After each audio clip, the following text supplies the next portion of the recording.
Hoy, en Papel y Tinta, volvemos a dar espacio a nuestros escritores noveles, y es que las letras viven una segunda juventud en nuestra ciudad gracias a esta nueva oleada de cijanos preocupados por plasmar en un papel sus inquietudes. Hoy tomamos un café con Juan Carlos Liñán, un técnico informático amante de los grandes enigmas de la historia, que se ha embarcado en el mundo narrativo con su primera novela, La especie según Sawell. Juan Carlos es embajador del idioma español en el mundo, título otorgado por la Fundación César Ejido y el Museo de la Palabra. Con esta primera novela nos plantea una serie de teorías de amplio sentido científico que nos ayudarán a comprender muchas de las preguntas que nos hacemos día a día. Bienvenidos un día más a Papel y Tinta. Se eternizan. Yo empecé con la aventura de publicar la novela en agosto del año pasado, finales de agosto, primero de septiembre. Y bueno, estamos ya en febrero, mañana, y ya pronto saldrá.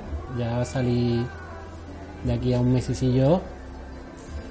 Ya se puede adquirir en las plataformas online, que está disponible, pero falta hacer la campaña publicitaria que se hace en un lanzamiento de este tipo, que se hará pues marzo, abril. Dentro de poquito, ¿no? Ya mismo. ¿Y a ti cómo se te ocurre la idea de empezar a escribir un libro como este, ¿no? Que además es tan particular, ¿no? Sí, es un libro curioso, ¿no? Creo yo, porque se aleja un poco de lo típico de la novela. Una novela en la que sobre todo los autores les gusta dotar mucho a sus personajes, ¿no? De caracterizarlos y demás.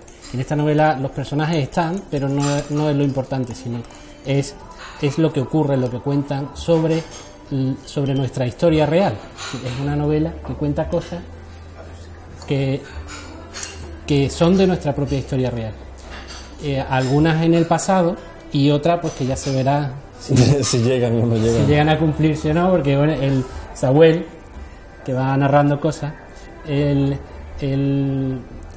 nos cuenta un poco qué es lo que puede ocurrirnos, sabiendo qué es lo que nos pasó. Y luego es una novela con muchos datos científicos, ¿no? A mí se me ocurrió escribirla porque tenía varias cosas, ¿no?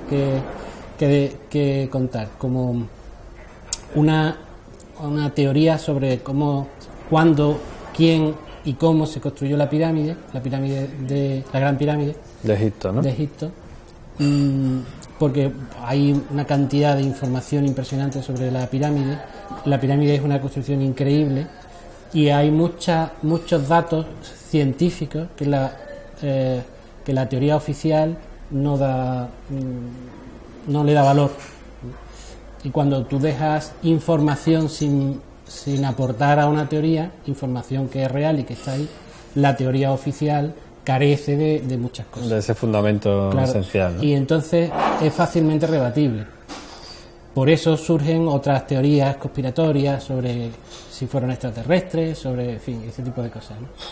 Entonces hay información como para saber mejor qué le ocurrió a la pirámide o a muchas otras cosas, ¿no? Entonces, bueno, ahí había una serie de cosas pues que yo había visto que quería contar. Pero luego además hay una teoría del todo aquí, que es una cuestión física que está en el capítulo 8. Que ahora hablaremos de eso. Que me encanta ese capítulo. Capítulo 8 empieza diciendo que, bueno, es un capítulo complicado, difícil, porque dentro de que todas las cuestiones teóricas y todas las cuestiones físicas y todas las cuestiones de ciencias que hay en la novela, yo procuro contarlas, por complicadas que sean, de la forma más sencilla posible, ¿no? Y lo consigues, ¿eh? Yo creo que sí, porque, sí. porque te doy fe de ello. Porque, bueno, y son cosas que no son fáciles, ¿no? El capítulo 8 es una teoría del todo. La teoría del todo, lo primero que casi la abordó fue Stephen Hawking, que no la terminó, falleció el año pasado. Y sigue habiendo algunas discrepancias entre lo cuántico y lo enorme, ¿no? Entonces, no es todavía la teoría definitiva que tenemos, porque hay incoherencia. Entonces yo Bueno, pues tengo una teoría del todo que la escribí aquí, no es fácil, y al principio del capítulo 8 lo dice. Este capítulo puedes saltártelo, no hace falta que lo leas. Pues nada, que no estoy de acuerdo, pero bueno, pero... Porque ten en cuenta que una Tú persona... avisas, ¿no? Al lector, yo lo ¿no? aviso al lector. Una persona que está leyendo una novela y que se encuentra con una cosa de este tipo, si no lo advierte, pues es probable que piense que de ahí en adelante lo que viene es igual o peor. Porque tiene su marketing en la cosa, ¿no? Y lo abandone. Entonces, es un capítulo aparte. De hecho, este capítulo no lo iba a incluir. Y fue el primero que escribí. Fíjate. El capítulo 8 es el primero que escribí. A raíz de ese capítulo hice el resto de la novela. Y ya añadí cosas como la de la pirámide, como el templo de Pasmanawasari, que está en la India, en Kerala, que es extraordinario. Ahora comentaremos también alguna cosilla de eso.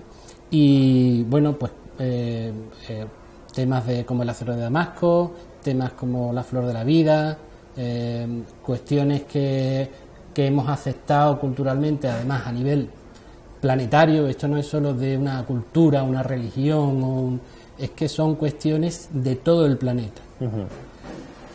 Y ha tenido que existir una influencia común, porque ahora es muy fácil, los medios de comunicación, una noticia está hoy aquí y en 0,2 está en cualquier parte del mundo, pero hace 15.000 años no ocurría eso. No. Sin embargo, hay evidencias arqueológicas tan similares en tantos puntos alrededor de todo el planeta que hace que sea curioso, ¿no? Entonces, la novela plantea una situación en la que algo pasó en aquel momento y la encuadra en torno a hace unos 15.000 años aproximadamente, poco antes del diluvio universal.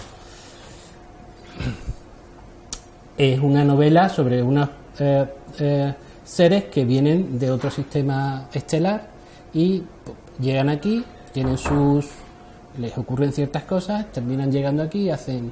A un planeta azul, llegan a un planeta azul. Llegan a un planeta azul, un pequeño planeta azul. Entonces,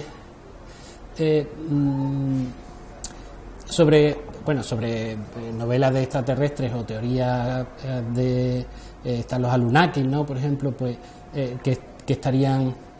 Lo quiero separar de ese tipo de novela o de argumentación, porque los Anunnakis se centran en torno a unos hace 200.000 a 400.000 años y se le otorga la creación del hombre, ¿no? Y otras cuestiones que en esta novela no va por eso ahí. Es más esoterismo que ciencia, ¿no? Por eso quería hacer una diferencia importante, porque esta novela no va por ahí. Es decir, no es una novela de ciencia ficción donde cualquier cosa cabe. A mí se me ocurre que hay un eslabón perdido y entonces me traigo extraterrestres, ¿no?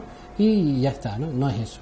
En esta novela hay un hilo argumental muy sólido, con mucha información contrastada, que además, no lo hemos dicho, pero la novela tiene dos partes, el libro tiene dos partes, los 24 capítulos que son la novela, y luego hay unas 30 páginas que son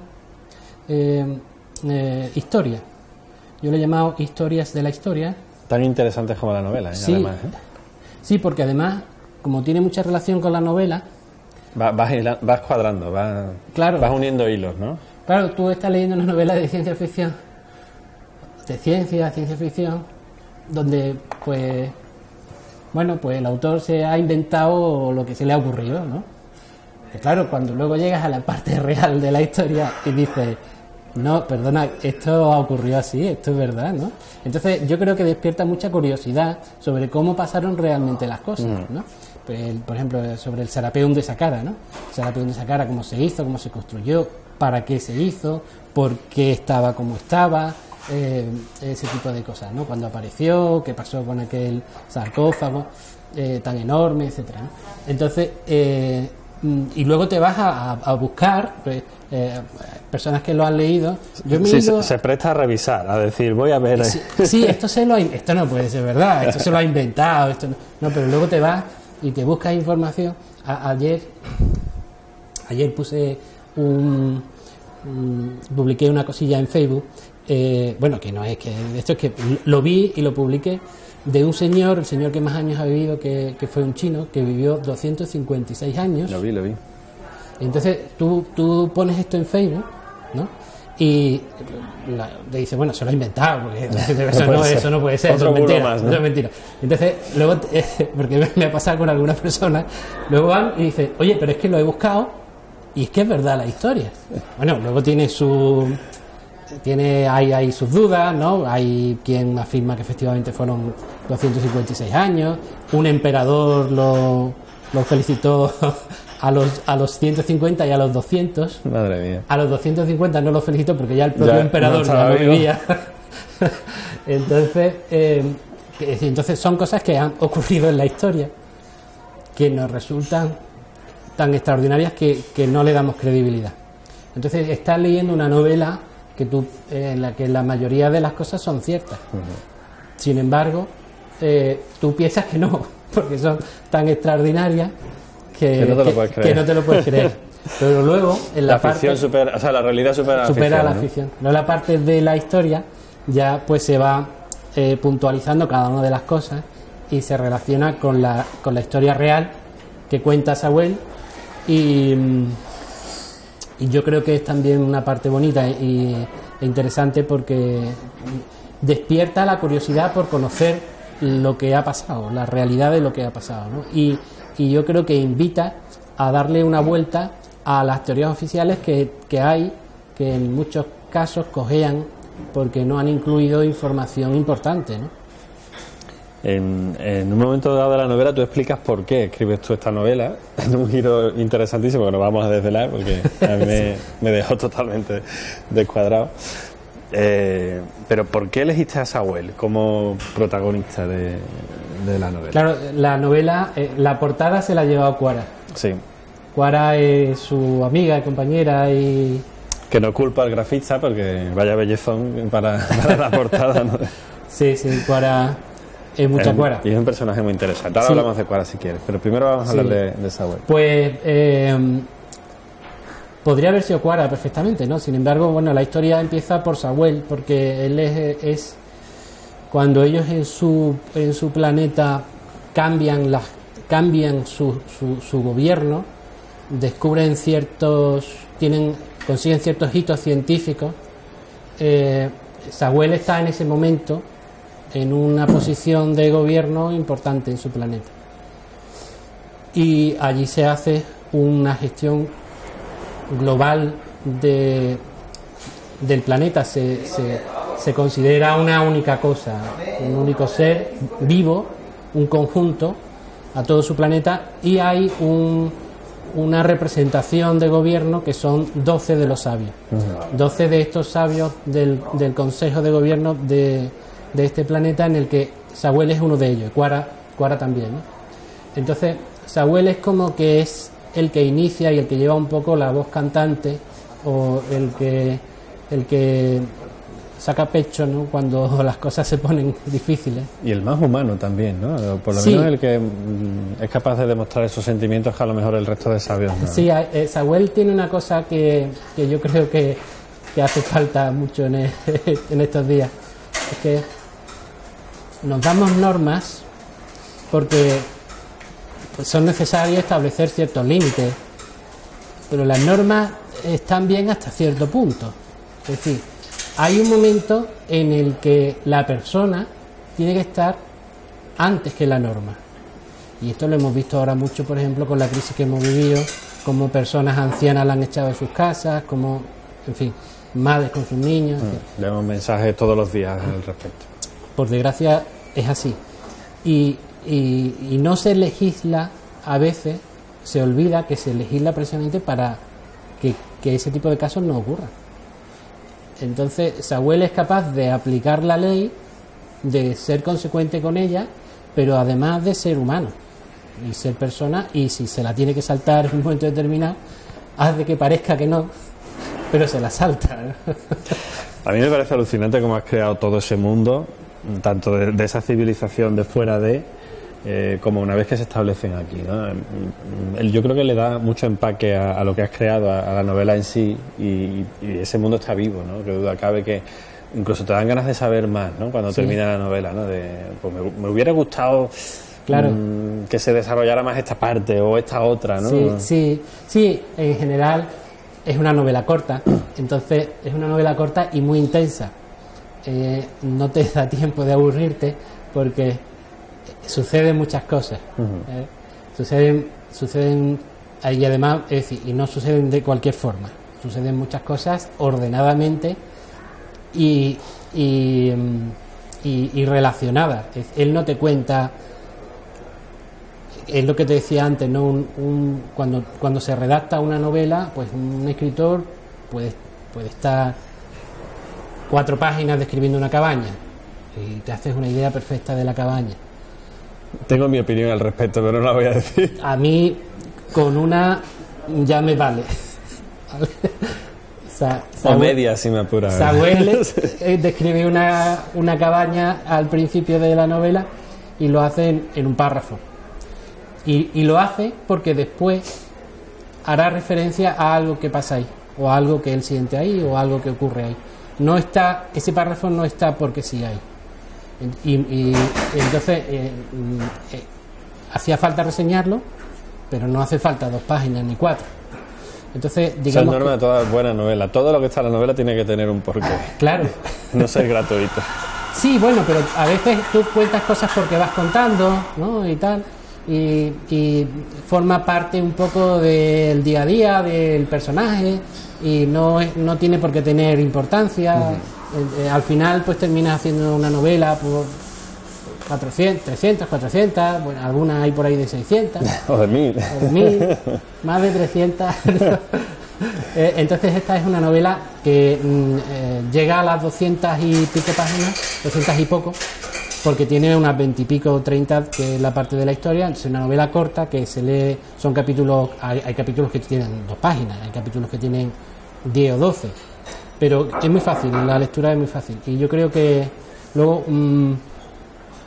una cosa que ocurre también es que se van entremezclando las líneas argumentales, es decir, hay una línea clara, pero luego hay muchas pequeñas cosas, las subtramas, ¿no? Sí, en las que, y además va saltando de una a otra. Que yo recuerdo la presentación, me estás contando esto y ahora me empiezas a contar otra cosa, pero espera, pero ¿qué pasa con aquello? Claro. No me dejes así. Sí. No pasa nada, es decir, luego ya se sigue, porque además seguramente tenga alguna relación con esto o con alguna otra cosa anterior. Al final cuadra todo. Claro, entonces termina cuadrando un poquito toda la historia, ¿no? Una de las cosas que ocurre cuando ellos, tú decías, al final, uno de los últimos capítulos de la novela, los 2 últimos capítulos de la novela son yo creo que muy potentes. Ahí se cuenta por qué se escribe la novela y tiene que ver con algo que ocurre que si no se viene contando desde los primeros capítulos algunas de las consecuencias que tienen los cambios que ellos provocan en su genética con sus investigaciones, pues que además son cambios factibles y de hecho hoy día ya se está investigando en esa línea. Si a ti te cuentan el capítulo 23, te lo sueltan sin haberte contado lo anterior, de entrada te sería difícil creerlo, ¿no? Ya es difícil creerlo siendo así, pero tiene un trabajo previo de ir preparando para ese capítulo. Entonces la novela te va enganchando porque la historia te va gustando sobre lo que ocurre aquí, allí, en aquel otro sitio, sobre los problemas que ellos tienen, lo que les pasa, pero además te va dando información para que la tengas cuando luego la necesitas para otro tipo de cosas que ocurren, como el capítulo 23, por ejemplo, o el 24, que son el culmen de la obra, ¿no? Samuel es un poco el motor de la historia. Sí. Cuara es el motor de la emotividad de la novela, podemos decir, ¿no? La que levanta un poco las pasiones, nunca mejor dicho, de Samuel, pero también del lector, ¿no? Es un poco la que revuelve un poco todo y hace que pasen cosas que empiecen a preocupar al lector, ¿no? Un poco, ¿no? Sí, Cuara podría ser perfectamente la protagonista de la novela, porque es una persona con una capacidad extraordinaria. Dentro de que son un grupo de sabios que han evolucionado su genética para tener mayor capacidad y han conseguido romper la barrera de la muerte con tecnología que hoy día se está investigando, consiguen vivir muchos años, son gente con una capacidad extraordinaria. Y ella, pues dentro de estos sabios, es una de las más destacables. Samuel y ella son un tándem pues impresionante, ¿no? Son los que mueven toda la historia, y el malo, que es muy malo. Siempre tiene que haber un malo. Evidentemente. Se supone que es el malo. No es tan malo. Tiene eso aquel, pero bueno. A mí es que me encantan los villanos, yo soy muy de villano. Sí, es un villano, en fin. Cuando se pone en peligro la vida de los protagonistas, normalmente es porque es el villano, ¿no? Sí. Entonces, bueno, y Cuara, pues yo creo que es la que pone la emotividad en la novela y en Samuel también, ¿no? Sí, sí. Él describe a una persona. Esto yo creo que es algo que nos pasa. Nosotros, los hombres, sabemos que las mujeres son más inteligentes que nosotros. Sí, somos conscientes de Somos ello. conscientes, pero no lo podemos decir. Claro. Bueno, se dice, tampoco pasa nada. No, entonces, Cuara es el caso, ¿no? Ella es la inteligente, no lista, la inteligente de la trama. Está Rahum, que es el villano, supuestamente es el villano. Que me gusta porque tiene su porqué también. O sea, no es un villano al uso de, soy malo porque sí. No, tiene su porqué también, ¿no? Y sus razones. Tiene sus razones. Me gusta. Él tiene sus razones porque, bueno, pues ellos... yo invito al que lea la novela a que analice con cada cosa que ocurre y lo compare con lo que nos está pasando o lo que nos ha pasado o lo que nos puede pasar. La historia es cíclica, ¿no? Claro, es decir, tienes que ponerte un poco en situación de que estamos en un universo que se inició con un Big Bang. Mira, el otro día hacían una comparación sobre el tamaño del universo que me parece extraordinaria, que decía, bueno, nuestra galaxia tiene en torno a 400.000 millones de estrellas.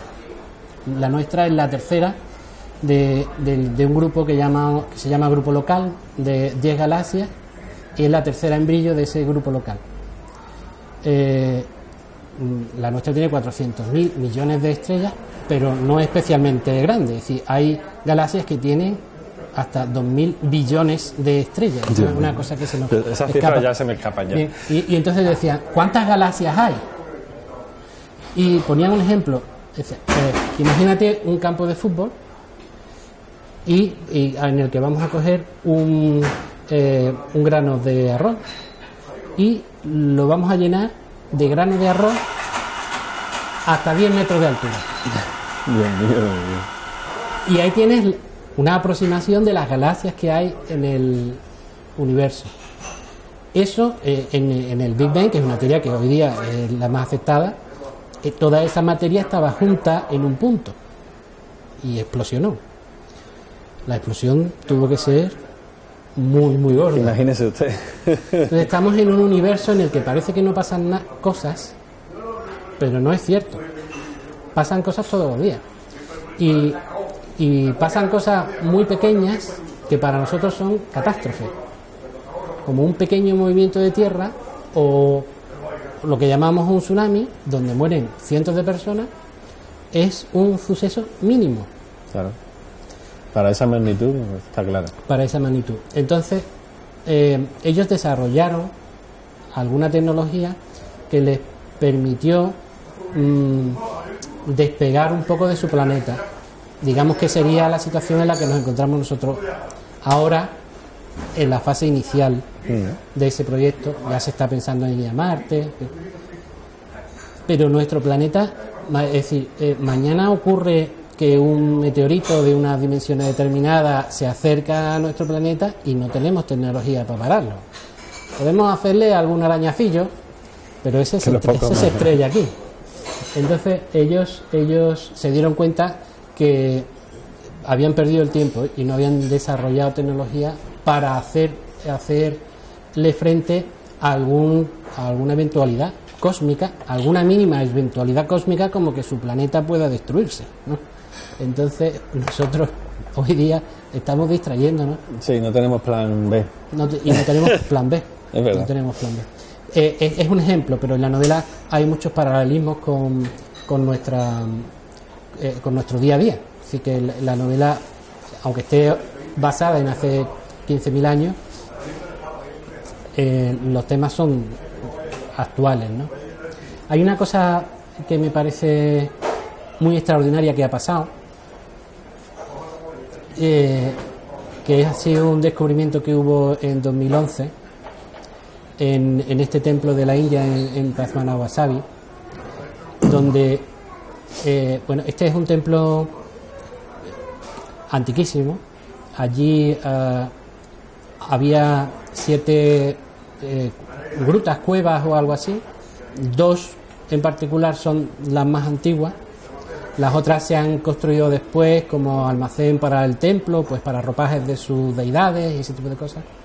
Pero había 2 que son muy antiguas, que han permanecido cerradas, y en 2011 se abrió una de ellas.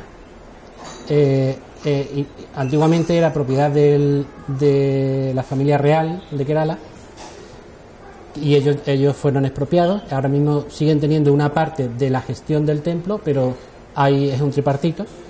La otra parte, una de las otras partes, decidió entrar abrir aquello, y descubrieron 22 billones de dólares en joyas, que es el 7% del Producto Interior Bruto de la India.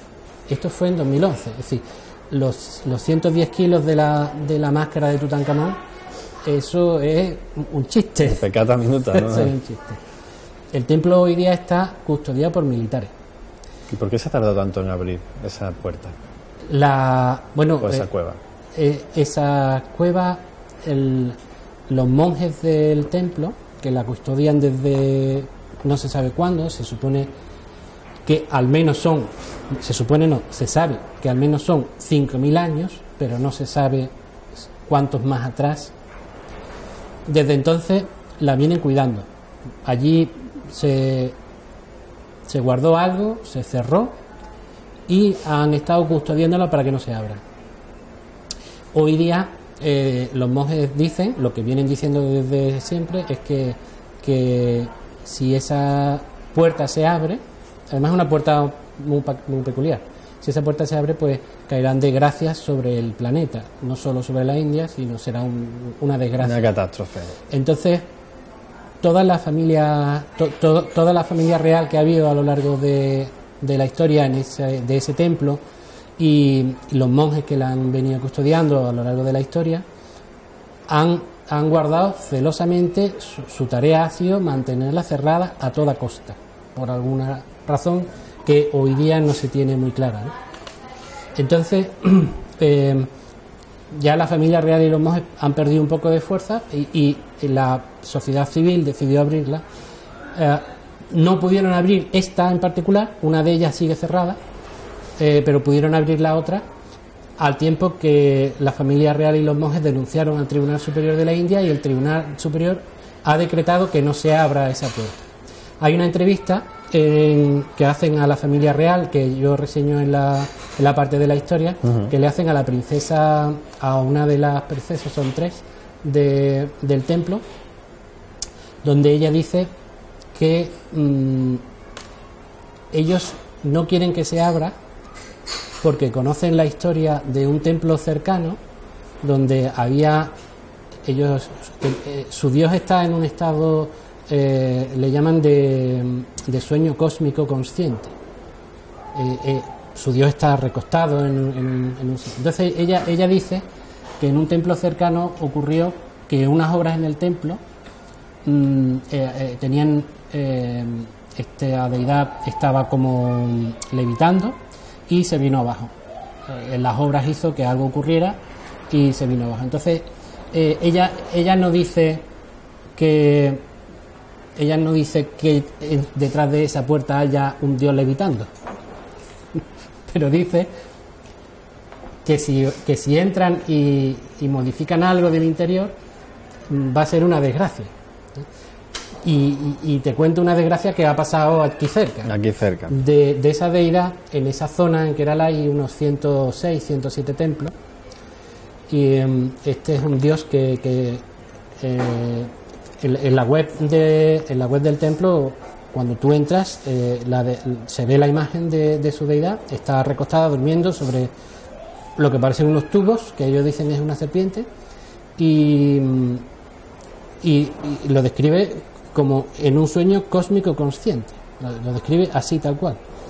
Entonces, con la ciencia de hoy, que alguien, sea un dios, o sea una persona, o sea quien sea, esté vivo, pero durmiendo y lleve así muchos años, en ciencia ficción esto está en un estado de criobiosis o algo por el estilo. Sí, sí. Hay una máquina que lo mantiene con vida, hay tubos, hay cables, hay tal. Entonces, y la representación de la imagen con la visión de hoy podría ser la de una máquina que mantiene a una persona con vida ahí, ¿no? Por eso te digo que está bien que de vez en cuando revisemos las teorías que tenemos, porque vamos descubriendo cosas y a lo mejor algo que descubrimos ahora se puede aplicar a algo que nos vienen contando que hay, ¿no?, en algún sitio. Y nadie se ha planteado que a lo mejor no es así. Que a lo mejor es decir, es una cosa, yo creo que lo de este templo se habla en la novela de él, y pues la verdad es que será interesante cuando se abra esa puerta, porque si es que yo espero no estar, sinceramente, si es que por si acaso. Si es que se llega a abrir. Bueno, de todo eso se habla. Bueno, de todo eso y de muchas más cosas, ¿no? Esos son pequeños detalles que hay en la novela, pero muy interesantes también. ¿Qué influencias tienes tú, Juan Carlos, a la hora de escribir? O sea, ¿tienes alguien que tú digas, pues me gustaría hacer la novela definitiva como este señor? No, yo no me he fijado en ningún autor. Es decir, he procurado que la novela sea concisa, clara, fácil, amena, que tenga algunos giros que no te esperes, porque tampoco, si es previsible, pues tampoco hay que sorprender, claro. Hay que sorprender. Y que no sea excesivamente larga. Entonces, pues yo creo que la novela cumple un poco los objetivos que yo me fijé, y es un poco la novela que a mí me gustaría encontrar para leer, porque yo soy persona más de ciencias que de letras. Mi parte de letras es más minúscula en relación, no digo que no sea importante, pero que en relación con mi parte de ciencias pues es pequeña, ¿no? Eres informático, es obvio, soy aunque no tiene por qué, pero bueno, soy técnico en informática, entonces soy más de ciencia. La ciencia en mi familia, pues somos de ciencia tradicionalmente, tengo un hermano físico, en fin. Entonces,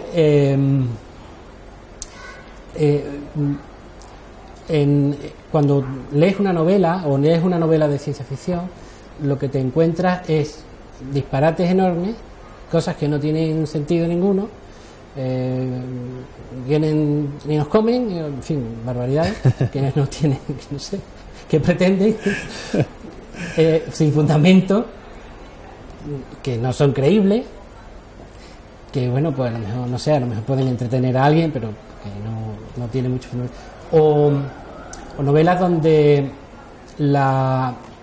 se cuida mucho la riqueza de los personajes, que yo entiendo que son novelas que están muy trabajadas y que tienen un enorme valor, que no se lo niego, pero que a mí esas novelas no me terminan de llenar mucho, es decir, tienen que contarme cosas que me lleguen mucho, entonces es muy difícil.